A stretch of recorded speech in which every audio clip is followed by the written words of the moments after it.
In the report you've written, you've got a page here of various targets that you need to reach. And how do you ensure that you actually achieve these targets and make sure that you're not sort of in the next report saying, because you've got two columns I noticed, and where it doesn't meet the business, it doesn't look very good. And in most cases you seem to have achieved it looking very good. So how do you do that? Well, I think through a lot of hard work, I think is the answer. And I already know for next year that some of the targets we set for this year, perhaps we were a little bit ambitious on. So there are some good reasons why I know that some of those targets will not be met next year. What sort of reasons? I think a lot of it is because it's really only in the last year that we've really started to pull together sort of in a very holistic way what we want to try and achieve on CSR. And I think it was, we were very keen, enthusiastic, and perhaps a little bit over-ambitious in some of the targets.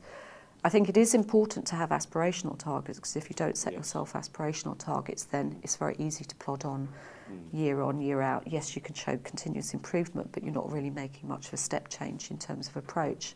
Yes. Some of those so it's not just a watering down of targets in order to make sure that you reach those. I mean, all of the things in there we do want to achieve, and if we didn't achieve them this year, we won't be aiming to achieve many of them in the first quarter of next year.